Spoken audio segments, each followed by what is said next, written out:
And we'll make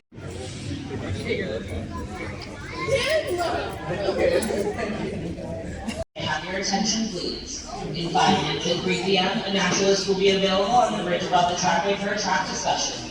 Please meet the naturalist at this time to ask your questions and hear the story of Dinosaur. Thank you.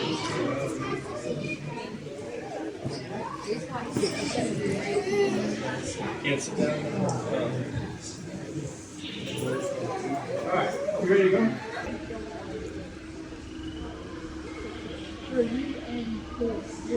Both you say.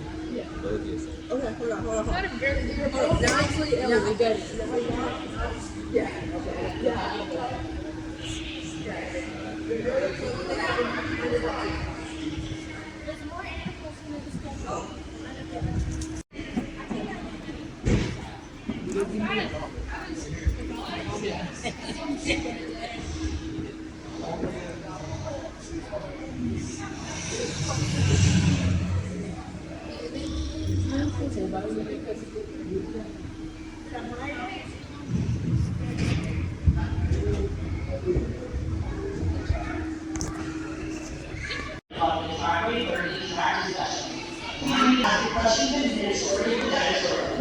Thank you.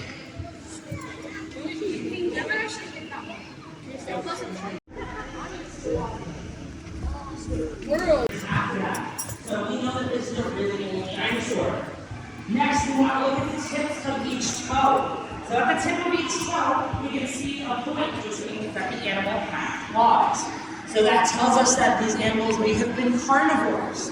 Now, when assessing footprints, there are a few main questions. There are 4 main questions, 3 about the footprints themselves and 1 about the environment. So the first one being the size of the footprint. Can it tell us the size of the dinosaur? And it can. So if we look at one of the footprints, usually they would put a ruler in it, but I'm going to put my foot. We can see that the footprint is bigger than my foot, which means that the dinosaur was most likely bigger than me. The next thing that we can see is, did they move in groups? Like I said, we have over 750 footprints just in the exhibit hall alone. So that couldn't have been made all by the same dinosaur. Maybe the same type, but not the one singular same dinosaur. So that can tell us that they did move in groups. It may have been migration, they all may have been meeting here for breeding purposes or something else. The next thing we can find out about the dinosaurs from their footprints is how fast they move. How do we do that? We can't see them moving physically. So we actually do that by finding one continuous line of footprints. There is a continuous line going down this way. So first we find the right foot, then the left foot, then the right foot, and so on. And we measure the distance between them, and then measure the length of that trackway, and then we can calculate how fast they move. I'm not very good at math. I don't know how to do that, but the paleontologists who study this do know how to do it. So they estimated that the dinosaurs were moving about 3 miles per hour, which is actually very slow for a larger dinosaur. It's about a brisk pace walk for a human. So we know that they were moving pretty slowly. So we can put all that together and make some assumptions about the dinosaurs. But the next thing we want to look at is the environment that they lived in. How were they able to preserve these footprints? I'm sure you've made lots of footprints outside that have since been washed away by rain, or maybe like the beach, by the waves, or any other stuff. So we're going to take a look over here at this part of the rock. You can actually see there's 2 separate layers here.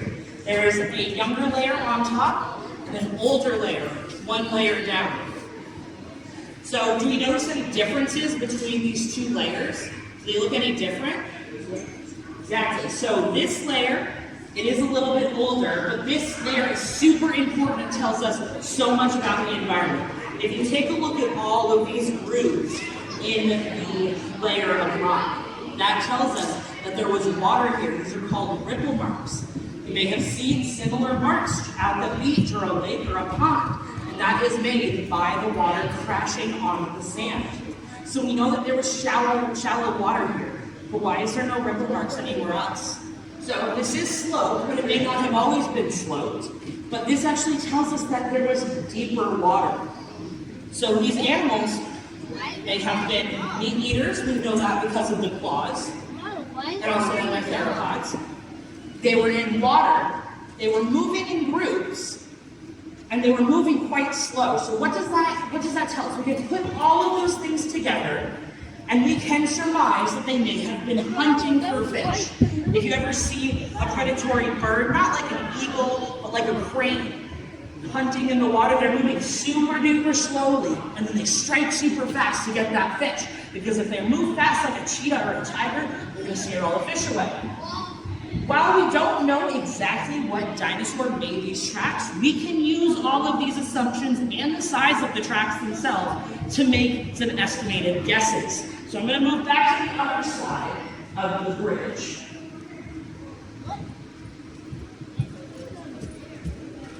And so by putting all of those conclusions together, we can then conclude that it may have been a Dilophosaurus who made these footprints. So like I said, we do not have concrete evidence that this animal was here 200 million years ago. However, we do have some evidence that suggests that they were. However, they've only been found fossilized over in Utah, New Mexico, Nevada. So we can't say for sure because we've never found their fossils here. However, back 200 million years ago, when all of the continents were still in Pangea, Connecticut was on the same latitude line as New Mexico. So there is a lot of animals that have a broad range habitat. So like animals that exist nowadays that may exist in California, but also this side of the US and the East Coast, they all live around the same latitude. So the Dilophosaurus may have come over to Connecticut, whether it was for migration or they just had a broad range habitat. However, we cannot say that for sure because of the type of sediment. So, like I said, they were walking around in the water. It was a watery type habitat. As you can see in the diorama here, there is the water and then there is mud. That is the thing that has preserved these tracks. That is so important here. Because if you walk on the sand, your footprints get washed away in the next 10-15 minutes. But if you are walking in mud, sometimes your boots get stuck. That is basically what happened to these dinosaurs. So when they were walking in this thick, silty, clay-like mud, it preserved their footprints, and then another layer had to be added on top quite quickly to preserve them. And that layer had to be made of something different. So it might have been a more sandy texture that filled it in, but was separate enough to then lift off. So while we don't know that it was Dilophosaurus, we do know some animals that were here. For instance, the Ankylosaurus, who is this little guy right over here, his bones have been found in Connecticut. So we do know that he lived here, and we actually do have some tracks in the outdoor trackway that has been since covered up in the 1970s because of, like I said earlier, that freezing and thawing and lack of money. Unfortunately, paleontology is very expensive. So we do know that he was here. He is an herbivore, so we know that he did not make these tracks because of his size, the shape of his foot, and his diet. We do know that there was a lot of plant life in the area, so it might have been a more marshy area. Plants are something that are very well preserved in our soil texture here in Connecticut.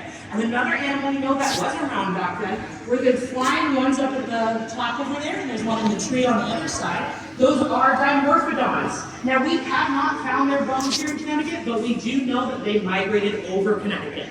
So there are some animals that we can identify for sure that were here, but unfortunately, because of the tight urbanization of New England especially, we can't just go digging, finding more bones.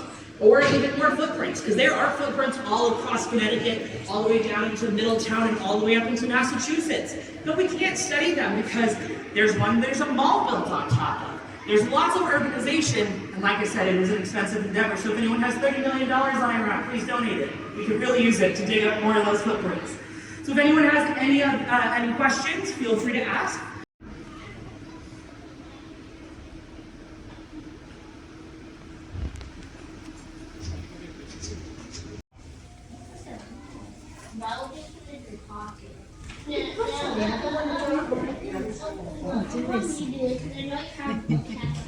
Thank you.